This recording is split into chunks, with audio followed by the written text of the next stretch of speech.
Hello, everybody. This is Maxine Taylor, and I have the August astrological forecast for the United States. Um, and I will share that with you momentarily. Um, First, however, I know that this is a crucial time for so many people, not just in the United States, but around the world. Um, this is a time when people need guidance, a plan of action, an astrological birth chart or forecast, primarily a forecast, so that they'll know their own personal path forward through everything that is going on. I don't know of a country that is exempt from what is going on. And so I've decided to offer an August special. And I do this periodically. And now I see a sense of urgency in it. And so if you go to my website, MaxineTaylor.com, you'll see that I'm offering a special on the 6 month forecast and the 12-month forecast. You can have a short term forecast or a longer forecast. And this is designed to help you work within your budget. Okay. And some of you really want to understand yourself and what your gifts and talents are so that you can reinvent yourself and recreate yourself. And from where I'm sitting, that's where a lot of people are. That's what they're doing and coming up with incredible new careers for themselves. Okay. However, I have added another option to my menu. And this is one that comes from you guys because you have asked on many occasions, many of you have. Um, if you could be on the video that I'm recording when I do a reading for you. For those of you who don't know it, when I do a reading for you, I video it and I send you the video so that you can play it anytime you want to. Well, what I'm offering as part of my special is this option, if you would like it. A face-to-face, one-on-one video Zoom session with me as I read your forecast or your birth chart. This means that you can ask me questions on the spot. And sometimes just being face to face opens the door to an aha moment. So that's the newest addition to my menu, and I hope you enjoy it. And now let's talk about the United States chart for the month of August 2022, of course. All right. So let me get over here so I can see what's going on. And remember, those of you who are students of astrology, when you read a birth chart, there's a different interpretation of the chart of a country because it's functioning on a much more mundane level. Obviously, your chart is going to be different from a business chart. Your chart is going to be different from a country's chart. So I'll explain as I go. Well, let's just start with the position of the sun, because that is the center of our world, obviously, our personal world. It's the center of our particular solar system. The sun is the giver of life. And when I say that, I mean it literally, because as it moves through each of the houses of the zodiac, which it does in every year, 1 year, takes it to go the full circle. It lights up that area. It brings life to that area. Okay. Excuse me. So it's just sitting in the third house. You might say, well, so what? The third house deals with communication, with correspondence, with transportation. It deals with the press, okay? It deals with newspapers, a TV. It's short journeys. It's traffic. Uh, it's books, newspapers. It's your neighborhood. I mean, our country is comprised of states divided into cities, divided into counties, divided into towns, and we have our own neighborhoods. I love that vision. It deals with teachers and public transportation. So here the sun has been in that third house. Lots of light shining on our ideas, our communication, and the truth out wherever the sun is. Now, I know that Jupiter is the planet of truth, and here it is up here. I'll get to it in a minute. But the thing is that when you put a light on information, that information becomes clearer.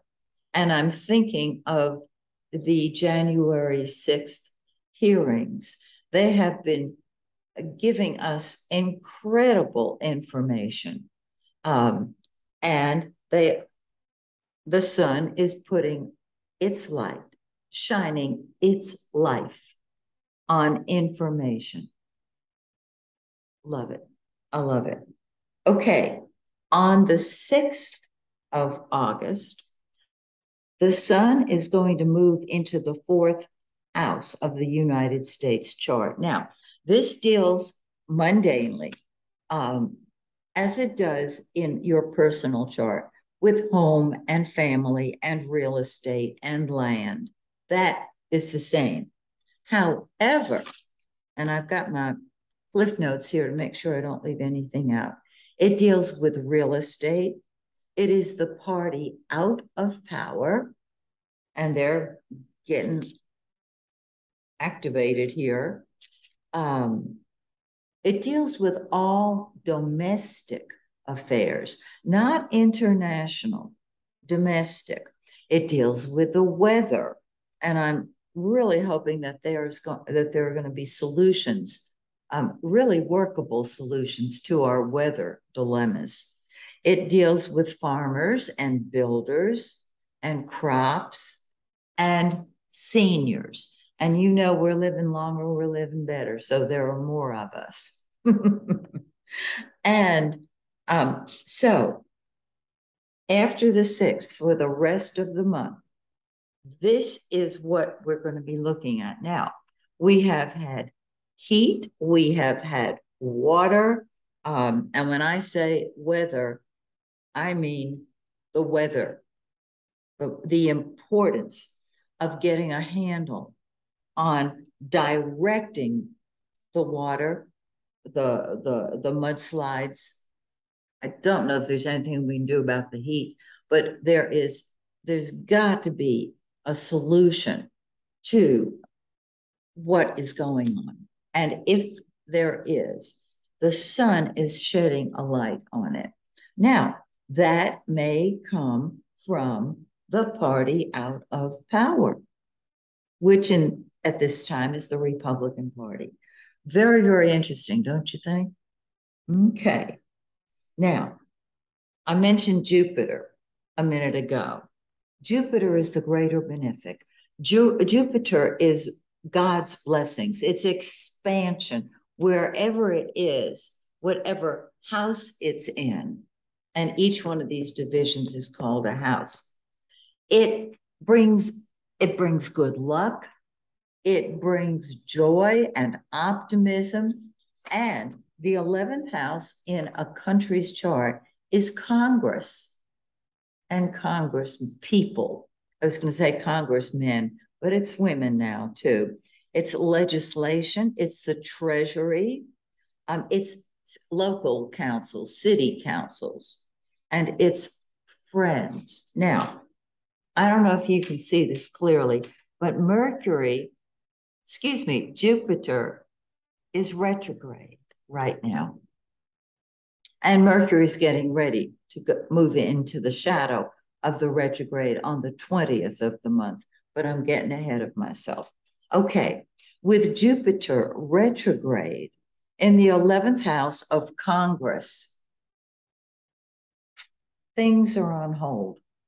They're not, Jupiter cannot express itself. It cannot pour its blessings on the country through Congress until Jupiter goes direct, which it will in November.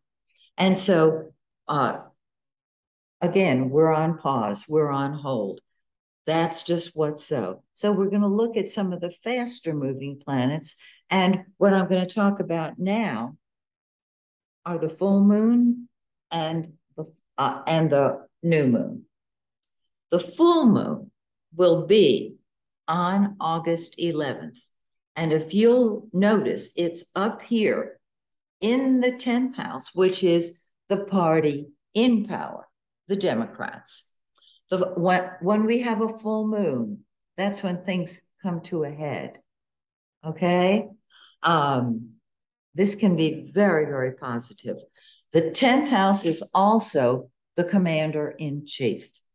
In other words, the president. And so it also deals with what our public image is as a country. Now, I'm going to mention something that is not taking place right now. It has taken place once since Biden took office, and it's going to do the same thing in October, November, and December. And as I said, I am getting ahead of myself here, but I like to offer good news along with just, well, Jupiter's retrograde, kids, and we got to wait.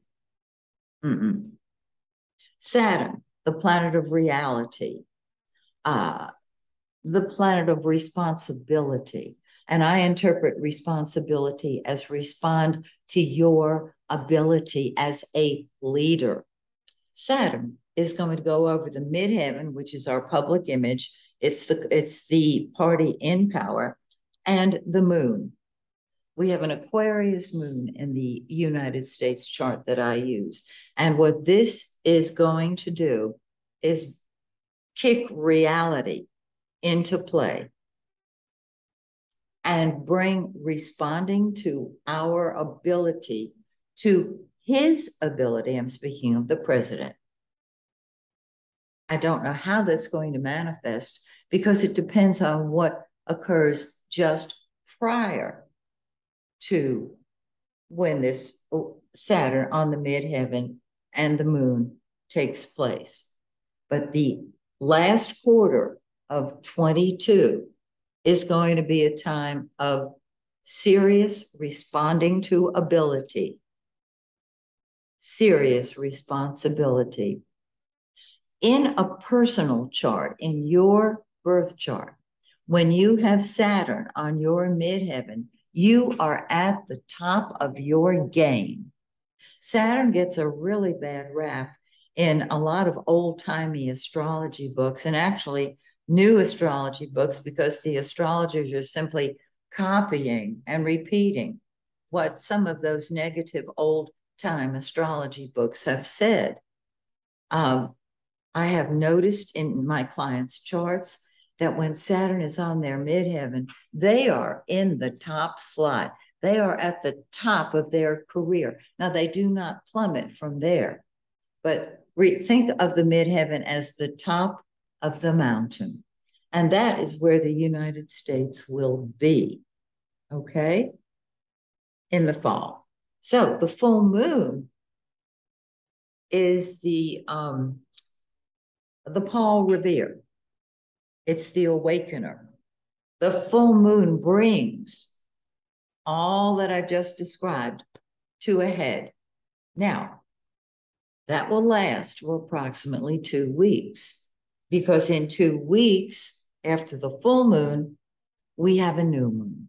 And this new moon will be August 27th in 4 degrees of Virgo.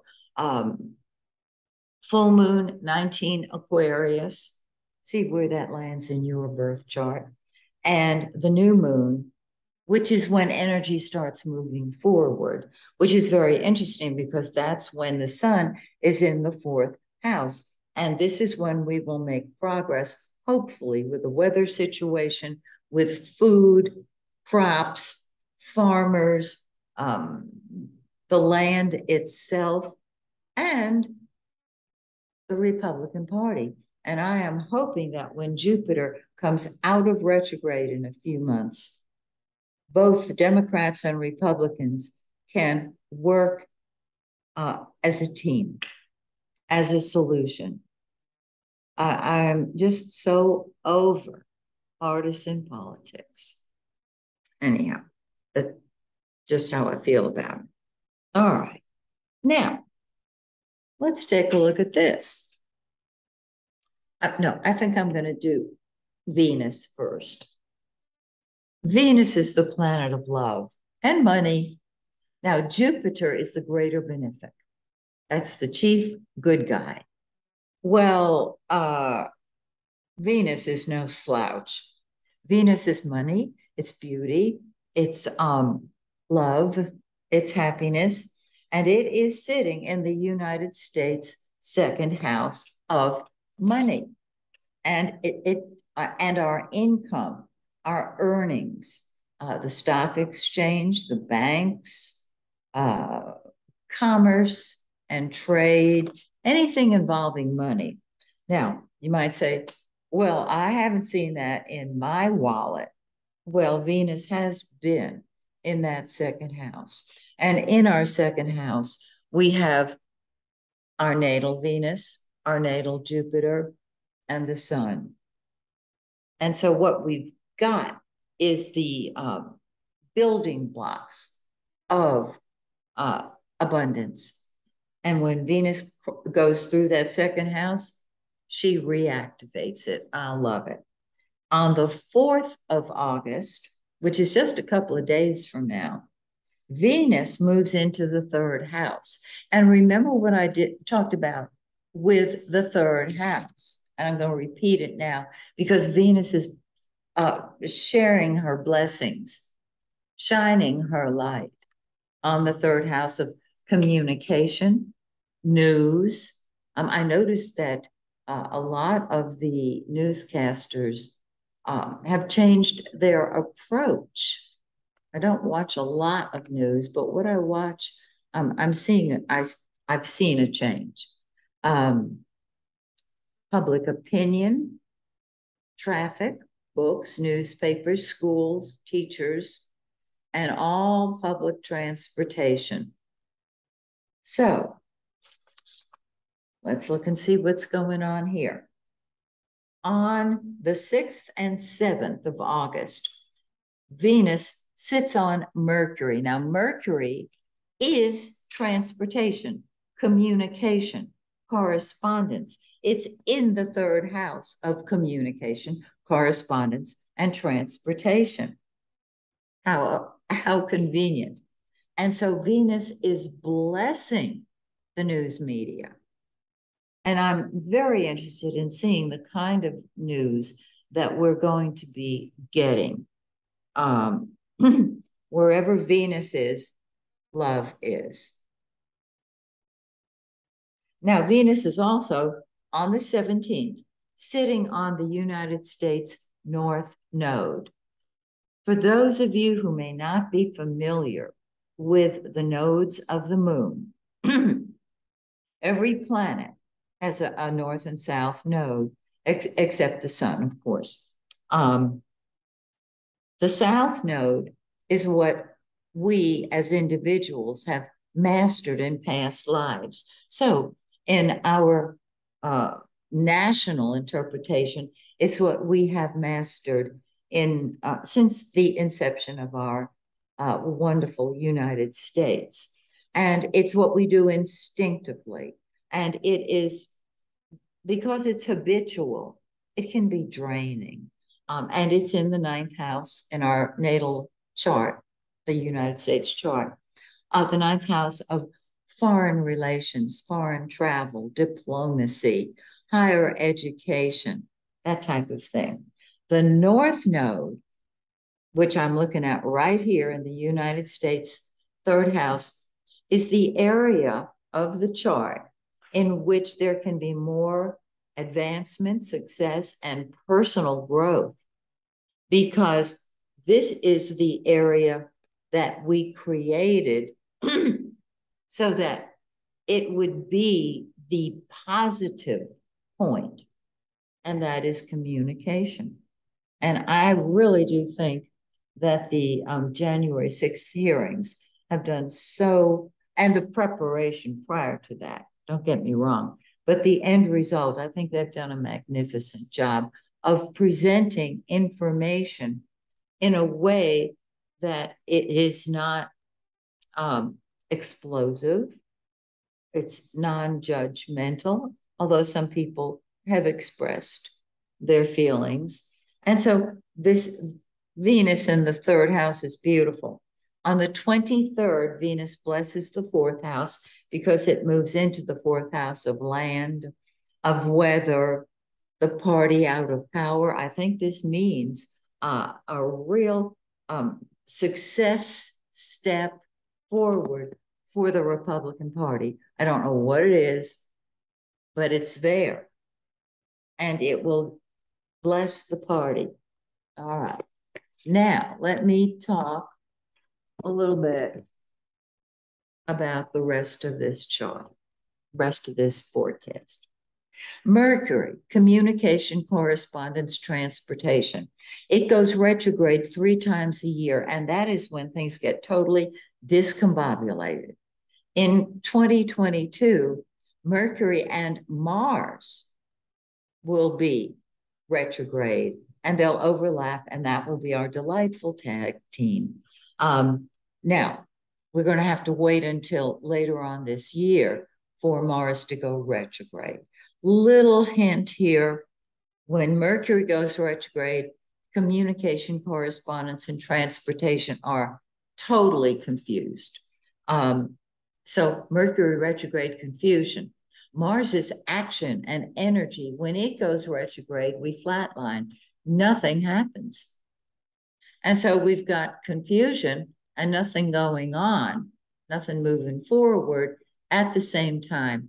And because Mars moves slower than Mercury or the Sun or Venus, it's supposed to be one of the fast planets, but it's the slower of the fast planets. It's going to be retrograde through mid-March. Excuse me, it won't be retrograde. It'll be in the shadow of the retrograde till mid-March. So we've got the Mercury-Mars tag team operative, and I'll talk about that at the time of, but I wanted to give you a little heads up, all right? So Mercury is going to move into the shadow of the retrograde on August 20th. When it's in the shadow of the retrograde, it is not retro, but it feels like it is. Things are confused. I get emails from clients all the time when Mercury is in the shadow of the retrograde. They say, is it retrograde? No, it's not. But it's hard to get things done because everything feels retrograde. So we have a shadow before it goes retrograde and a shadow when it comes out of retrograde. And that's why those of you who are particularly empathic or psychic have felt like Mercury was retrograde. So I just want to tell you, you're not crazy, you're right on target. So here's Mercury in the fourth house. A lot of talking about from the Republicans, about the Republicans, a lot of talking about the weather and how to deal with it. Real estate, oh my word. Fourth house is real estate, domestic affairs, people are talking about how to handle the interest rate, that type of thing. Also, I just realized that while gas prices are going down, which would be the third house, gas is not necessarily a third house thing, but automobile gas I'm talking about. However, because of traffic, the gas prices, because we have to travel, the gas prices have been going down, but interest rates, of course, going up. So, hello, welcome to planet Earth. So here we are thinking about all that. On the 13th of August, Mercury moves into the fifth house. Now, the fifth house is the house of fun and games. In your birth chart, if you have anything in your fifth house, you probably love to have fun. The fifth house also deals with children and the theater and movies and entertainment and sports. It deals with all fun things. It deals with artistic creativity. So, children, sports, gambling, movies, the birth rate. It does deal with congressional and public hearings.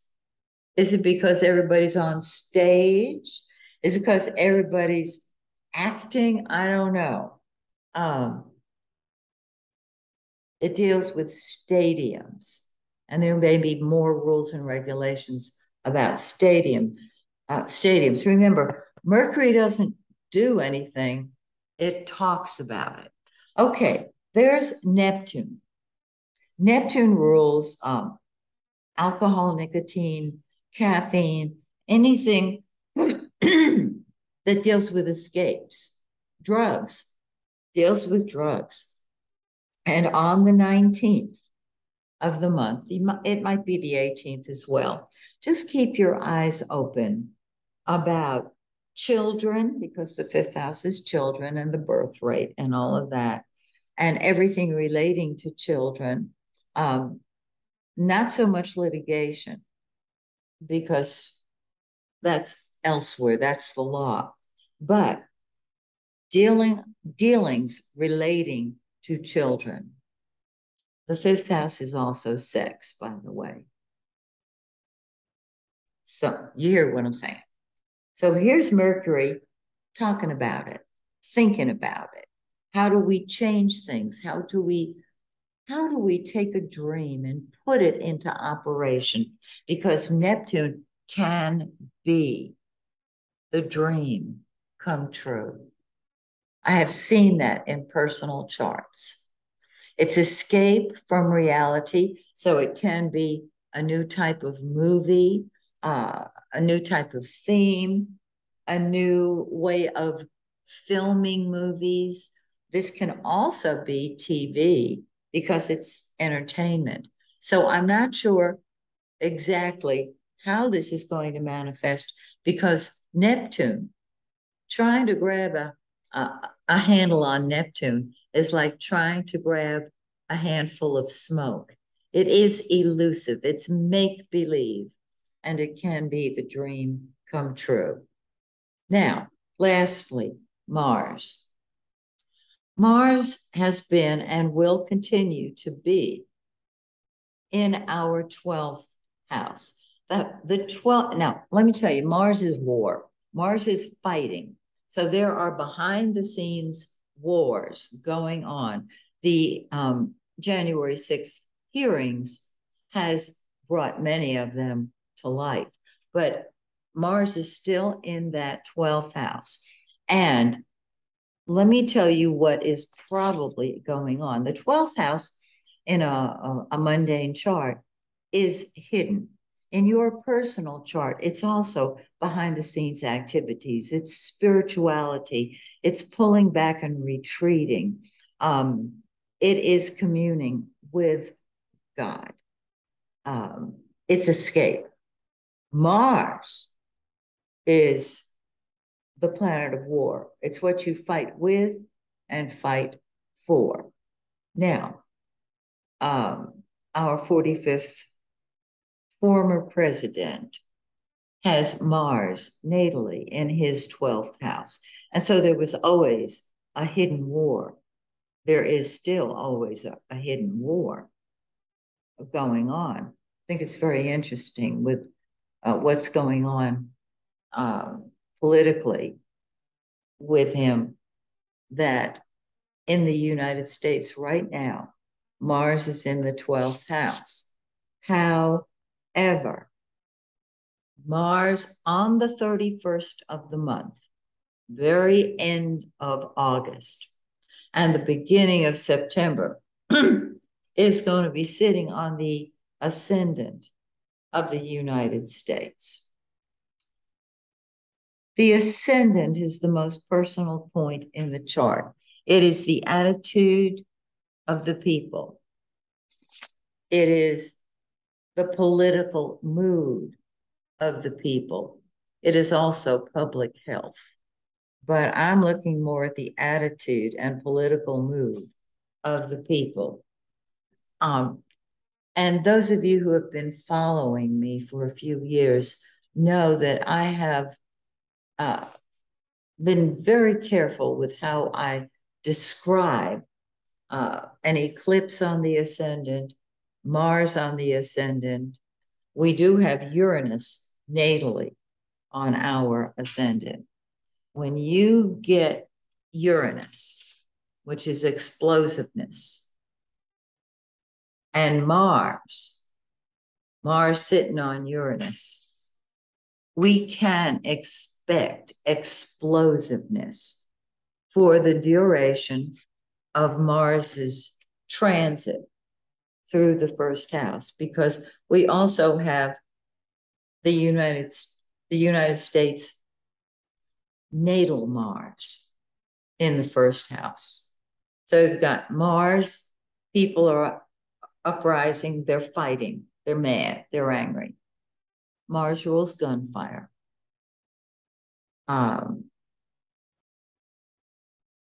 I don't know that the NRA is going to be involved, but you hear what I'm saying. Uranus is sitting right here natally. And so there's explosiveness. Uranus rules the public image, our public image. It rules the party in power. And so there's going to be a lot of issue that comes out of the dark shadows and expresses itself darkly. And then Mars on Mars, rage. Now let me read what the 12th house in a mundane chart rules. I've done this before with you guys. Some of you already know this. It rules bribery, spies, hidden enemies, hidden messages. It rules prisons, jails, hospitals, secret societies. It rules crime and criminals. It does rule charitable institutions. It rules seclusion. And it rules those people who are held captive, whether literally or physically. And if I may, I would like to suggest that when something happens, an event that is egregious, and January 6th was truly egregious. It was unthinkable. There is no excuse. What I would like to suggest is that you, in your own world, if in any way you feel helpless, unable to do anything, if you feel like a victim of circumstance, If you will take that victim role and release it, give it to God, let it go, you will find that you are stronger, that you can deal with what is instead of feeling hopeless. It will unblock your path. Again, I'm an astrologer. I'm not here to preach to anybody. However, I have found that when people let go of their victim role, they can work with other people to bring about harmony, to bring about a change. And that change does not have to be violent. It can be peaceful. And so, I wish all of us around the world a world of peace and a world of love. And so until we meet again, may the stars shine brightly on you and yours. Bye for now.